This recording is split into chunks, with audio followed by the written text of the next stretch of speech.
Comment bien faire l'amour en couple? Bonjour à tous et à toutes, c'est Fabrice Julien, coach et auteur, expert en sexualité, auteur notamment des best-sellers Le guide du bon coup pour hommes, Le guide de la bonne amante pour femmes et de la formation en vidéo unisexe, j'allais dire bisexuelle, non, elle est unisexe, elle concerne les deux sexes que j'ai fait avec les actrices Emma Klein, Natasha Guapa, avec l'acteur porno Joss Lescaf, avec James Klein. Donc et il y a aussi Alice Bergela qui vient donner des cours de sexualité là-dedans. C'est la formation Le Tuto X. Donc avec toutes ces formations, vous devriez déjà être un super bon coup au lit. Laissez-moi dans cette vidéo vous donner 10 conseils pour être encore meilleur. Donc si vous avez une copine actuellement ou même si vous couchez avec des filles de temps en temps, comment vous allez pouvoir bien faire l'amour, ou un copain, parce que cette vidéo concerne aussi les hommes comme les femmes. Alors le premier point, c'est de bien connaître votre corps, le muscler, le respecter. Alors ça veut dire quoi? Ça veut dire que plus vous allez avoir une bonne hygiène de vie, manger correctement, parce que c'est vrai que quand tu fais un repas lourd et qu'après tu vas au sexe, oh, c'est pas terrible. Aussi si par exemple, moi je me muscle bien en planche pour avoir de l'endurance au niveau des positions abdos, pouvoir en missionnaire ou même en levrette, les bras, voilà, il faut pouvoir tenir. Donc se muscler homme comme femme, c'est quelque chose qui va vous aider à être mieux sexuellement. Et aussi la masturbation, les amis, la masturbation c'est important pour les hommes comme pour les femmes. Les hommes, il ne s'agit pas de vous masturber n'importe comment devant un porno et de venir en 2 minutes, parce que vous allez apprendre le réflexe à votre corps de jouir rapidement. Et le corps il va jouir rapidement, et après quand vous allez vous retrouver avec une fille, vous allez venir en 2 minutes, parce que vous aurez appris à votre corps, à la moindre stimulation sexuelle, tu jouis vite. Non, il faut vous masturber en conscience, prendre votre temps, faire les choses bien, mettre une ambiance, pas faire ça à la va-vite comme ça. Et pour les femmes, la masturbation, ça va vous aider énormément à apprendre à jouir, apprendre à lâcher prise. Apprenez à jouir déjà toute seule, à connaître votre corps. Comme ça, peut-être quand vous serez avec un homme, même si la pénétration, voilà, ça suffit pas, vous pouvez vous toucher en même temps et vous déclenchez l'orgasme en compagnie de l'homme. Donc apprenez à vous lâcher déjà toute seule, comment vous faire jouir, etc. Et ensuite, vous pourrez le faire beaucoup plus facilement quand vous serez avec votre partenaire. Voilà pour les bienfaits de la masturbation sur la sexualité.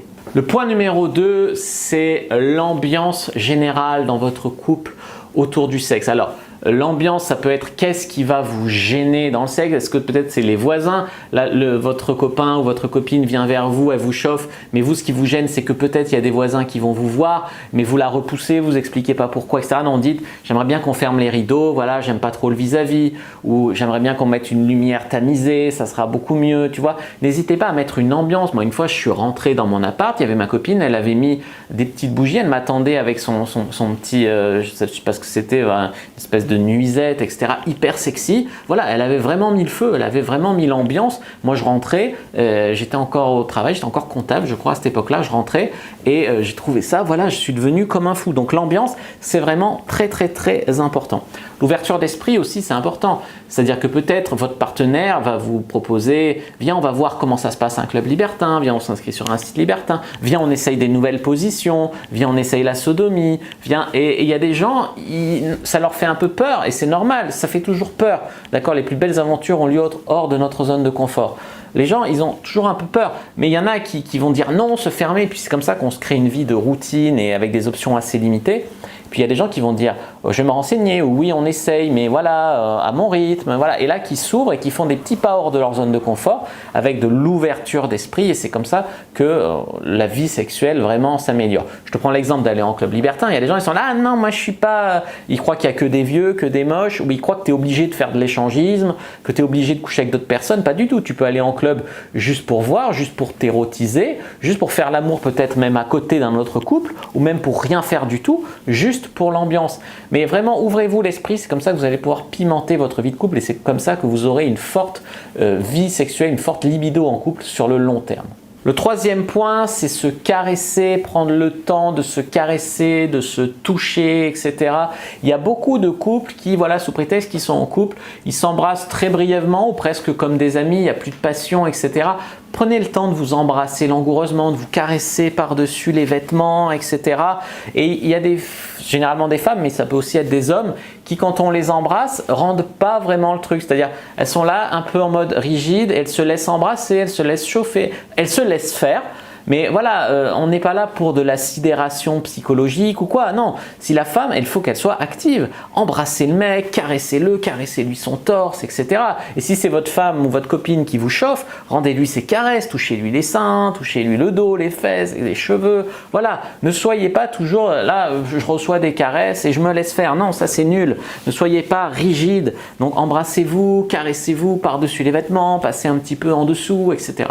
Le point numéro 4, c'est les zones érogènes. Hommes comme femmes, on a des zones érogènes. Ça peut être les bisous dans le cou, les caresses dans le cou, ça peut être la nuque, ça peut être, j'en sais rien moi, le ventre, le long de la colonne vertébrale dans le dos, les lobes d'oreille. Il y a plein de zones érogènes. Hommes comme femmes, on en a, mais des fois, on a tendance à penser que l'autre sexe, ce qui va lui donner du plaisir, ça va être juste de lui mettre des doigts ou juste de toucher sa bite.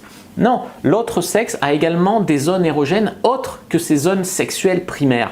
Donc vraiment intéressez-vous aux zones érogènes de l'autre et ça pourrait amener vos rapports sexuels dans une toute autre dimension les amis. Le point numéro 5, c'est être entreprenant et être expressif. Que vous soyez un homme ou une femme, n'hésitez pas à prendre des initiatives. Alors effectivement, un homme va avoir plus souvent tendance à prendre des initiatives, à être leader, voilà.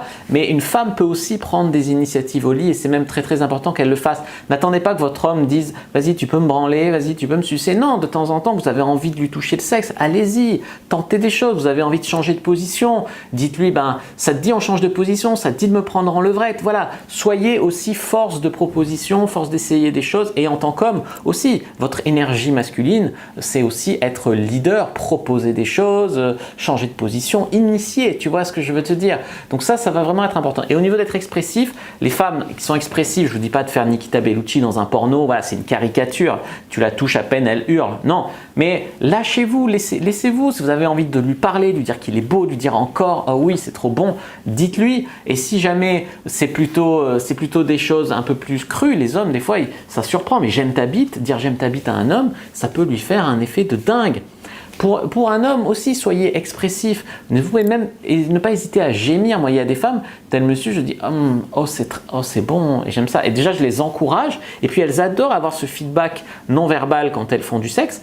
Parce qu'il y a beaucoup d'hommes qui paraît qu'ils gardent tout pour eux, ils ne sont pas expressifs. Et les meufs, elles ne savent pas si elles font ça bien, si elles font ça pas bien, si c'est nul, si le mec aime, s'il n'aime pas. Donc n'hésitez pas à donner un feedback à l'autre personne en étant un petit peu expressif au lit, que ce soit avec des mots ou avec des gémissements. Le point numéro 6, c'est oublier vos complexes. On en a tous.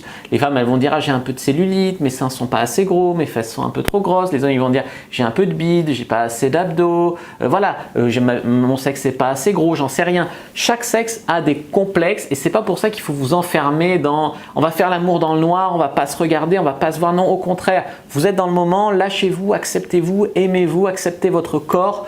Et à l'autre, dites-lui « t'es belle, j'adore tes seins ». Mais si elle a des petits seins, dites-lui « j'adore les petits seins comme ça ». Voilà, bon, s'il a une petite bite, ne lui dites pas « j'adore les petites bites comme ça ». Dites-lui « j'aime ta bite, elle est belle, elle est bien droite, tu trouves ce que tu veux, elle est bonne, tu trouves ce que tu veux », mais tu le complimentes, tu le mets en confiance. Vraiment là-dessus, il ne s'agit pas de mettre en confiance que sur là où il peut avoir un potentiel complexe. Il s'agit de le mettre en confiance globalement. T'es beau, tu fais bien l'amour, t'es belle, j'adore comment tu suces. Enfin voilà, mettez l'autre personne à l'aise et oubliez vos propres complexes et aidez l'autre personne à oublier les siens. C'est un peu ce qu'on appelle aussi la bienveillance au lit. Le point numéro 7, c'est les préliminaires à proprement parler. Alors les préliminaires dans un couple, il y a des gens qui vont dire c'est pas parce qu'il me fait un cuni que je dois le sucer. Il y a des femmes qui se plaignent que parce qu'elles sucent le mec et que le mec ensuite les prend mais qu'elles n'ont jamais de cuni. Donc c'est un peu, tu vois, des fois ça se contredit, les conseils, etc. La vérité c'est quoi? Si vous êtes encore en phase où vous vous découvrez, vous êtes au début d'une relation, il y a une tension sexuelle dingue entre vous, c'est bien s'il passe une demi-heure à vous faire un cuni que vous lui fassiez une fellation, tu vois. Par contre, si vous êtes dans un couple établi où des fois vous le sucez et le rapport s'arrête là, vous n'êtes pas obligé de lui rendre chaque cuni en pipe, tu vois. On n'est pas dans le donnant-donnant dans un couple au niveau sexuel. Maintenant, il y a un minimum et il y a aussi la logique, tu vois. Et il y a aussi, après, si vous n'aimez pas sucer, voilà, dites-le lui. Mais si jamais vous le sucez pas alors qu'il passe son temps à vous faire des cunis, et il va se demander pourquoi. Tu vois, il va se dire, est-ce qu'elle n'aime pas mon corps? Est-ce que je fais ça mal? Est-ce qu'elle s'ennuie? Tu vois, non. N'hésitez pas à communiquer, à le lui dire. Mais voilà, à un moment, il faut que le mec sache, ou alors il faut lui rendre, ou la fille aussi, il faut qu'elle rende. Tu vois ce que je veux te dire?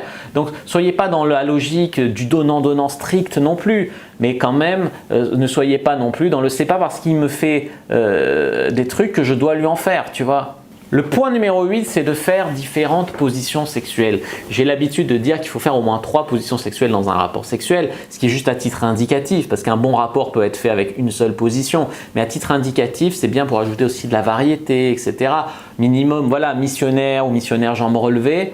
La fille dessus, l'andromaque, la fille qui monte dessus, la levrette où la fille est allongée, peut-être même la cuillère, vous êtes derrière la fille comme ça. Voilà, ça c'est des bonnes positions pour faire l'amour, sans compter le cuni, la fellation, la branlette, le doigtage, enfin vous pouvez en faire pas mal des trucs. Et c'est bien de varier les positions et c'est bien de ne pas jurer que par les positions du porno. Parce qu'il y a des gens, ils voient les acteurs porno faire des positions, voilà. Les acteurs porno font des positions pour qu'on voit bien leur bite à la caméra. Mais vous, dans la vraie vie, vous en foutez de ça. Donc faites les positions qui sont le plus agréables pour vous, même si vous ne portez pas la fille dans tous les sens, tu vois, vous ne faites pas du cinéma là.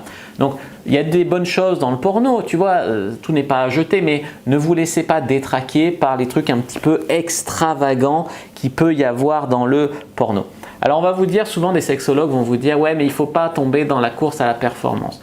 C'est vrai que c'est pas ouais je vais tenir 2 heures, je vais lui donner 150 orgasmes, etc. Ça c'est caricatural. Maintenant, avoir un minimum de performance, c'est bien. Ça veut dire quoi? Ça veut dire que c'est bien de vouloir faire jouir sa copine, par exemple. C'est bien que ça te tienne à cœur. Il ne faut pas t'en faire un monde si jamais un jour elle est mal lunée ou elle est bloquée ou elle a une mauvaise journée, elle ne peut pas jouir, elle n'y arrive pas. Il ne faut pas lui faire la gueule parce qu'elle n'a pas joui. Mais c'est bien, toi, un petit peu de te challenger pour tenir peut-être un peu plus longtemps au lit, mais pas trop. C'est vrai que ça ne sert à rien de tenir 1 heure, à part pour irriter ta copine, ça ne sert à rien. Donc, il ne faut pas tomber dans la course en avant, toujours plus de positions, toujours plus dur, toujours plus gros, toujours plus long, etc.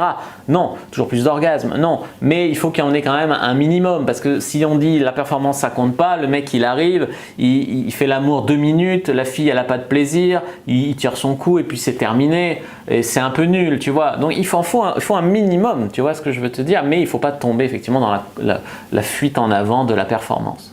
Le point numéro 9, c'est la communication et aussi le fait de complimenter l'autre.